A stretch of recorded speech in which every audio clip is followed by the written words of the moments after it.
Elegant Kitchen Ebru kanalıma hoş geldiniz. Kanalıma ücretsiz şekilde abone olup yorum ve beğeni bırakarak bana destek olabilirsiniz. Mutfağıma misafir olan siz değerli takipçilerim çok merak ediyorum. Beni hangi ülke veya şehirden takip ettiğinizi yorumlar kısmına yazın. 200 milim ılık sütümü kasemin içerisine alarak tarifime başlıyorum. Üzerine bir adet yumurta kırdım. Bu süt ve yumurtayı güzelce çırpıyorum. Bu sırada ortalama 2 yemek kaşığı kadar tereyağını da ocağımda erittim. İçerisine karıştırırken yavaş yavaş ekliyorum. Tereyağım sıcak olduğu için böyle yapmayı tercih ettim. Yumurtanın pişmemesi için mutlaka yavaş yavaş ekleyip çırpın. Tereyağlı hamurlar gerçekten çok lezzetli oluyor. Şekil vermesi açısından da ele yapışmayacağı için çok kolay olacaktır. Karışımın içerisine 1 tatlı kaşığından daha az olacak şekilde şeker, 1 tatlı kaşığından daha az olacak şekilde tuz ve 1 paket maya ekledim. Daha sonra bu karışımı da güzelce karıştırıyorum. Mayanın aktifleşmesi için bu önemli. Mutlaka bunu yapın. Bu tarifi genellikle gün sofralarına falan çok yakıştırıyorum.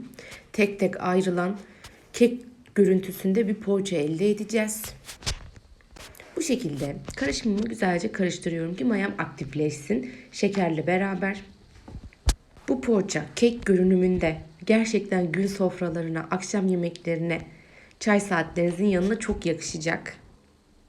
Daha sonra un aşamasına geçiyorum. Unu yine kademe kademe eklemeyi tercih ettim. Öncelikle 2 su bardağı kadar un kullandım. Unu ekledikten sonra hamurumu bir güzelce karıştırıyorum. Daha sonrasında unu kıvamına göre eklemeye devam ediyorum. Ben toplamda bu tarif için 3,5 su bardağı un kullandım. Unumu ara ara mutlaka karıştırarak ekledim. Yumuşak kıvamlı bir hamur olmasını istediğim için. Hamur yağlı bir hamur olduğu için zaten ele yapışmayacaktır.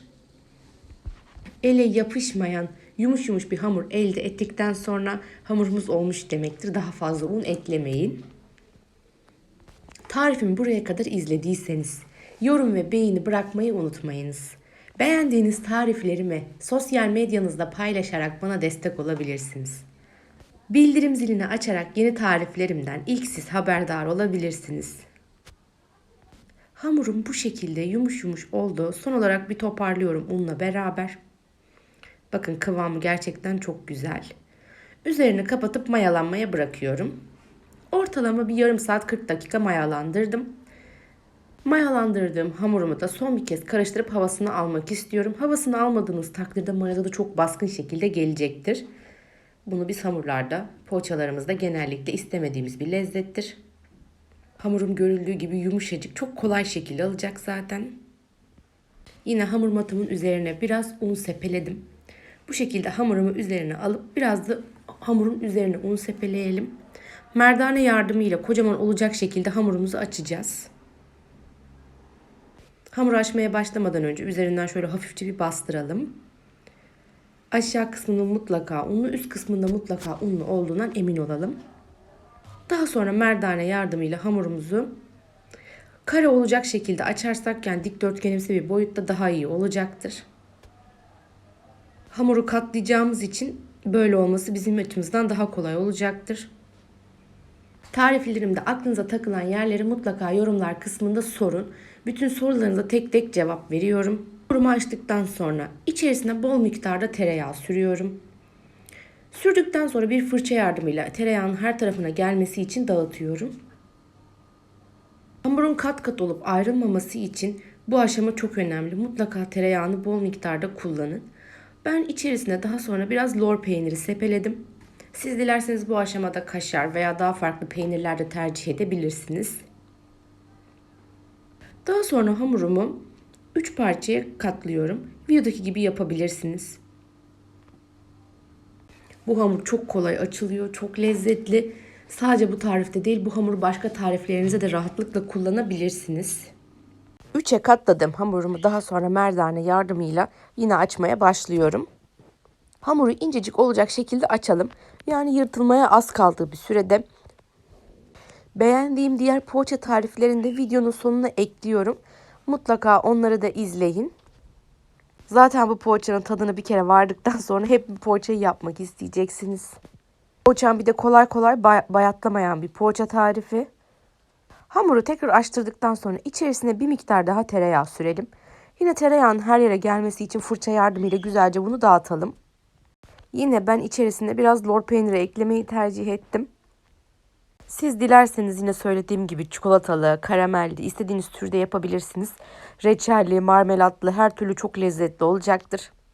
Poğaçamı açtırdıktan sonra en altından başlayarak bu şekilde hamuru çektire çektire katlayalım. Sıkı bir şekilde katlamak bu aşamada önemli. Görüyorsunuz zaten çok kolay şekilde hamurumuz şekil alacaktır. Elimizle yuvarlayalım. Daha sonra iki eşit parçaya bölelim. Ortalama 2 parmak genişliğinde olacak şekilde hamurlarımızı keselim. Bu aşamada keskin bir bıçak yardımıyla keserseniz daha iyi olacaktır. Hamurumuz çok yayılmamış olacaktır. Bu şekilde küçük küçük hamurlara bölüyorum. Yapımı hem pratik hem basit, şekli güzel. Böyle hamurlara kolay şekil alan tariflere bayılıyorum. Bu küçük parçaları kek kalıbının içerisine yerleştireceğimiz için kek kalıbını da güzelce tereyağı ile yağladım. Kestiğimiz hamur parçalarını alt kısmına güzelce yan yana yerleştirelim. Aralarında hafif boşluk kalacak şekilde çok sık olmayacak biçimde yerleştirelim. Hamurumuz mayalı olduğu için daha çok kabaracaktır. Bütün hepsini güzelce yerleştirdikten sonra bir ortalama 15-20 dakika kadar mayalandıracağız. Dünyanın en güzel ve kolay poğaça tarifi. Kat kat kruvasan tadında. Hamurlarımı bu şekilde yerleştirdim. Üzerini kapatıp 15-20 dakika kadar mayalandırıyorum. Mayalandırdığım hamurların üzerine hafif sulandırılmış bir yoğurt süreceğim. Yumurta tadını çok sevmediğim için yoğurt sürmeyi tercih ediyorum. Hem de yumurta sarısı çok çabuk kızaracağı için hamurun içinin çiğ kalma olasılığı da vardır her zaman. Hamurun üzerine yoğurt sürerken fırınımı 180 dereceye ayarladım. 180 derece fırında ortalama bir 25 dakika kadar pişiriyorum. Zaten hamurun yavaş yavaş kızardığını göreceksiniz. Hamuru kızarır kızarmaz fırından çıkarmayın. Sıcaklığında fırını kapattıktan sonra biraz daha içerisinde dursun mutlaka. Ve 25 dakikanın sonunda fırından çıkardım. Şunun bir güzelliğine bakar mısınız? Zaten lezzetine, kokusuna diyecek yok. Burada önemli olan görüntü. Şu güzelliğe bir bakın. Kek kalıbım kelepçeli olduğu için kenarlarından açıyorum. Kolaylıkla çıkacaktır zaten kek kalıbından. Şöyle dışına bakıyorum. Dışı çıtır çıtır olmuş. Gerçekten çok güzel. Yemek için sabırsızlanıyoruz. Kek kalıbından çıkardıktan sonra güzel bir servis kasemin içerisine aldım. Bu şekilde zaten tuttuğunuz yerden direkt bölünecektir. Hamurların içe doğru kat kat mayalı, yumuşacık poğaçamız hazır. Yapımı basit, şekli şahane. Sunumu ise çok kolay.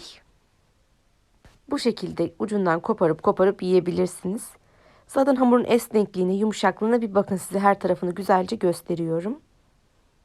Yapan, yiyen herkese şimdiden afiyet olsun diliyorum.